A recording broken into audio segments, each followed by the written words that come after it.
E o Fluminense, hein? Venceu o Fortaleza com uma verdadeira pintura de jogada do Serna, que deixou o marcador no chão antes de concluir a jogada.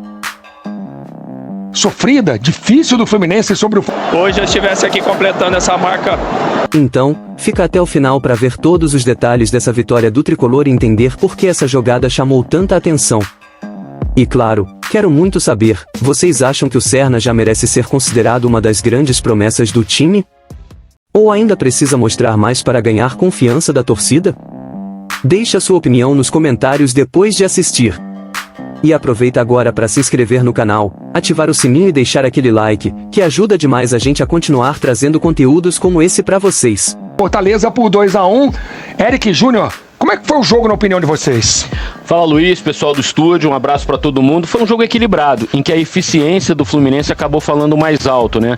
Porque tanto no primeiro tempo, quando o Fluminense fez o primeiro gol, quanto no segundo tempo, quando o Fluminense fez 2-0, o jogo estava equilibrado. O Fortaleza até estava ligeiramente melhor no segundo tempo, por exemplo. O Renato Paiva fez umas substituições em que colocou o Fortaleza um pouco mais no jogo, mas o Fluminense foi sempre muito eficiente com esse cara aí que a gente está vendo, Kevin Serna, duas grandes jogadas para duas ótimas finalizações, no primeiro tempo do Cano e no segundo tempo do Canóbio. Maestro Júnior disse que Kevin Serna foi o melhor em campo. Sem dúvida, Luiz. A participação dele no jogo foi em todo sentido, não somente nas jogadas ofensivas, na participação nos dois gols, mas também na parte defensiva, né, ajudando, fechando o meio-campo, né? O Fortaleza teve um problema de muito passe lateral, quer dizer, sem pouca objetividade, né? O segundo tempo foi completamente diferente. Substituições, principalmente do Prior, que entrou, deu um gás melhor no meio-campo, qualidade mesmo, né, no meio-campo, passou a jogar muito mais pelo lado direito, criou algumas boas jogadas,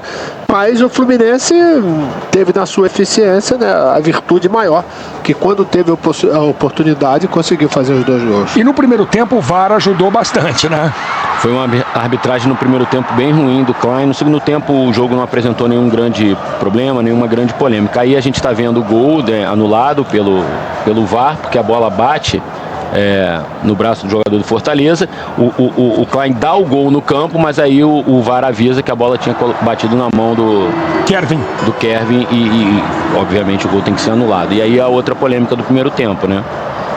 Essa é do Martinelli. Em campo ele dá pênalti em Martinelli. Exato. O VAR, na verdade, ele acertou as duas. O árbitro que ficou meio indeciso nas duas jogadas, né? Mas mesmo assim o VAR acertou. E acho que o VAR está ali exatamente para isso, né? Para reparar os erros que acontecem no campo. O VAR chamou o árbitro que não confirmou o pênalti, portanto, placar do primeiro tempo, Fluminense 1-0. E aí o Renato Paiva faz modificações importantes no Fortaleza. O Maestro já destacou a entrada do Prior, Alanzinho, Breno Lopes, o Davidson. O Davidson é que não funcionou muito, mas o Breno acabou fazendo gol numa jogada que começou com o Prior, passou pelo Alanzinho e o Breno Lopes finalizou. A gente vai ver daqui a pouquinho, né? Só que antes o Fluminense já tinha feito 2-0 nessa jogada do Kevin Serna aí. Mais uma vez uma jogada individual em que ele pega a bola, parte pra cima. E olha a movimentação do Canóbio, né? Movimentação do Canóbio que dá a possibilidade pro Serna dar um passe, né, até certo ponto fácil.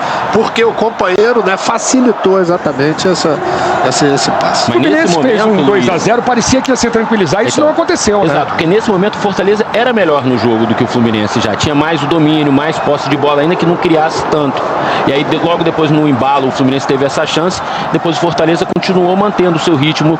Isso não é um grande segundo tempo, não é uma atuação assim exuberante, mas pelo menos mostrou um caminho pro restante, mais, né, Eric? Ele mais corajoso. Deixou aquele lado defensivo que aconteceu no primeiro tempo para ser um pouco mais objetivo. Arriscou um pouco mais, e isso em função também das modificações que o Renato Paiva fez. O Everson perdeu essa boa chance. Exato, e logo a seguir vem o gol, né?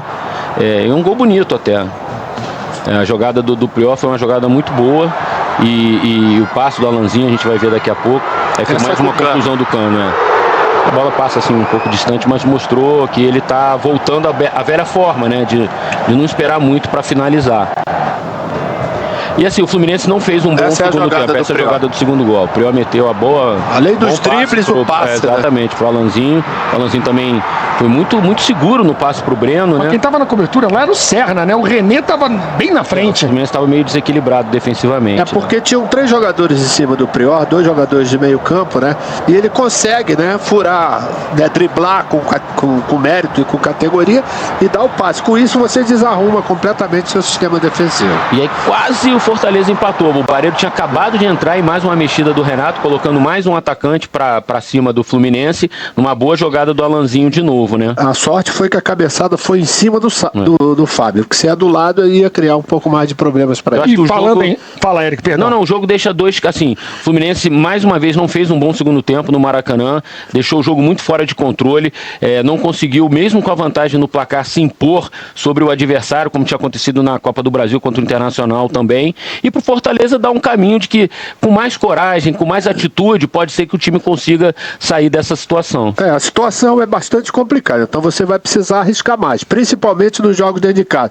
Nós até conversávamos aqui depois do jogo, que era a respeito do Renato, demorou um pouco a mudar esse meio campo, né, pelo cansaço do Ganso, do próprio Martinelli, que tiveram que correr muito o primeiro tempo. Aí depois que ele fez as modificações é que deu um equilibrado. E falando em Fábio, o Fábio chegou hoje a 1.390 jogos como profissional, igualando a marca histórica de Peter Shilton. E vai passar, obviamente, terça-feira, né? Contra o América de Cali aqui, pela Copa Sul-Americana. O Fábio vai se tornar o jogador que mais vezes entrou em campo em jogos profissionais de futebol, que é algo assim maravilhoso, mais uma marca incrível para o futebol brasileiro, que já tem o Rei Pelé, já tem a Rainha Marta e agora a gente tem o Fábio. O interminável Fábio. Mr. Futebol. Galera, 2 pro Fluminense, 1 pro Fortaleza. Bom trabalho.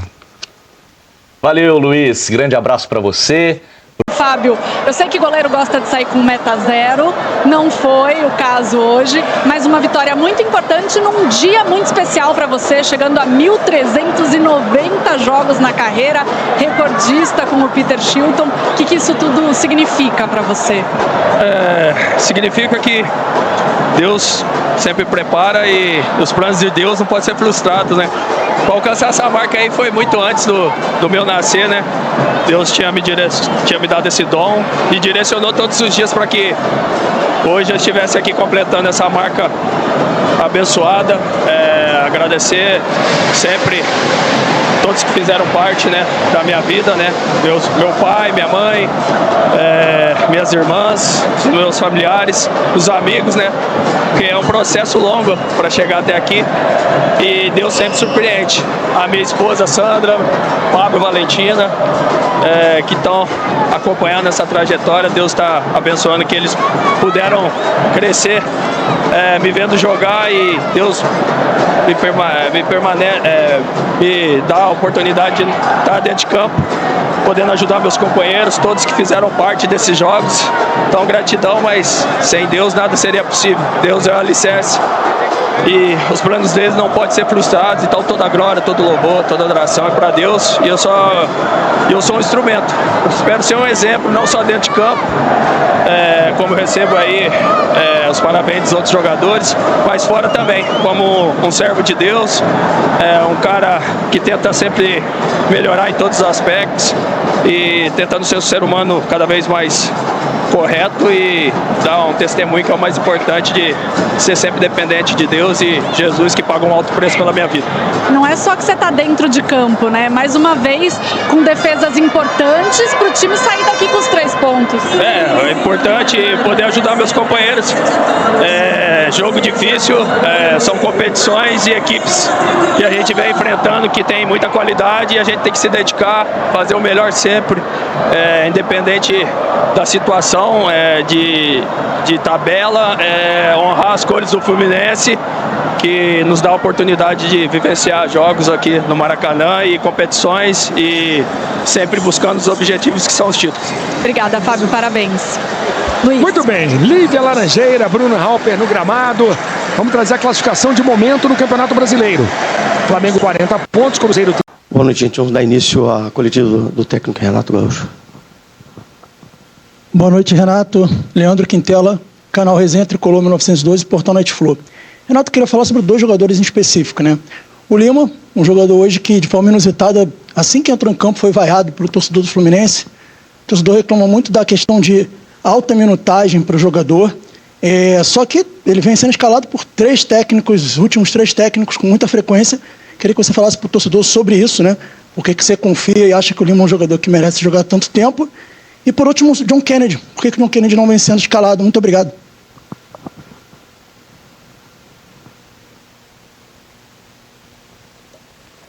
Oi. Quanto ao Lima, é um jogador do grupo do Fluminense. Ele vem jogando, vem entrando de início durante as partidas, tem nos ajudado bastante. O jogo estava muito pegado, infelizmente nós tomamos aquele gol. Eu ia colocar também o Lúcio. Ele ainda está conhecendo o grupo, está conhecendo os companheiros, está conhecendo as características. Enfim, ele ainda precisa de um tempo de adaptação.